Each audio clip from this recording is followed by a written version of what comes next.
Սպորտը տարիք չի հարցնում, ասում է Եղվարդի թիվ 1 ավագ դպրոցի ֆիզիկական կուլտուրայի 63-ամյա ուսուցիչ Խաչատուր Գրիգորյանը։ Վոլեյբոլի մասնագետը այս դպրոցում արդեն 3 տարի է դասավանդում, կամավորատեստավորվել է նախորդ տարի։ Ուզում եմ փորձեմ նաև այս տարի այդ ավելի մի քիչ ավել, եթե բալեր հավաքեմ, որ հնարավորություն կտա ավելի բարձրացնելու աշխատավարձը։ Ինչ ասեմ, լավ բան են արել։ Ես որպես արդեն տարիքով հանձնավորություն հիմա նայում եմ, որ իրոք հնարավորություն են տվել, որպեսզի դու եւ քու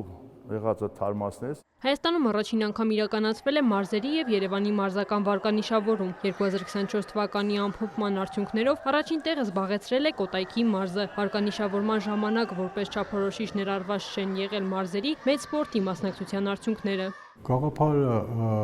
ամրագրված է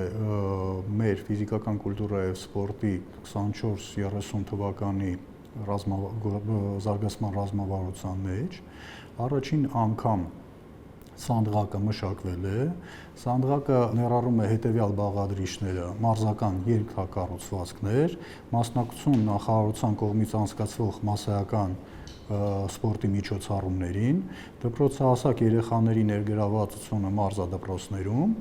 կամավոր ատեստավորված ֆիզիկական կուլտուրայի ուսուցիչների եւ մարզիչների համամասնություն։ Վարկանիշավորման արդյունքում երկրորդ տեղը զբաղեցրել է Սյունիքի մարզը, լավագույն եռյակը եզրափակել է Լոռու մարզը։ Սանդղակի առաջին 3 տեղերի մարզերը կստանան մարզագույք։ Կամավոր ատեստավորված ուսուցիչ Նորիկ Ավագյանի խոսքով մարզական ենթակառուցվածքների բարելավումը նույնպես առաջնահերթություն է։ Դպրոցներում դեռևս կա մարզագույքի կարիք, ինչը կարող է խանգարել երեխաների լիարժեք մարզական կրթությունը։ Տեղյակ եմ, որ մարզում գրավել ենք առաջի տեղ, ուրախ եմ դրա համար։ Մեզ շատ ունենք անհրաժեշտություն, մանավանդ որ պատրաստվում ենք մրցումների, Սպորտլանդիայի, մեզ դրա համար գույք է էլի անհրաժեշտ։ Դա տնօրենությունը առնում է, բայց պետք է գույք էլի։ Անընդհատ դրա կարիքը կա։ Ոնց էլ նայում ես ամեն դպրոցում մի բան պակաս է, մի բան պետք է բերվի, ես ինքս այն ժամանակ Սովետական միությանն տարիներին աշխատել եմ, դպրոցների հետ եմ շփվել,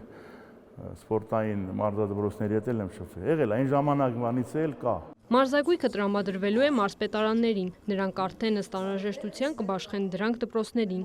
Մարզերը կներկայացնեն ինչ մարզագույքի կարիք ունեն եւ նախարարության կողմից կտրվի այդ մարզագույքը։ Պարգևատրման շրջանակում առաջին տեղը զբաղեցրած Կոտայքի մարզը ստանալու է 8 միլիոն դրամի մարզագույք, Սյունիքի մարզը 5 միլիոնի, իսկ Լոռին 3 միլիոն դրամի։ Քրիստինե Թորոսյան, Էդգար Դավթյան, լուրեր։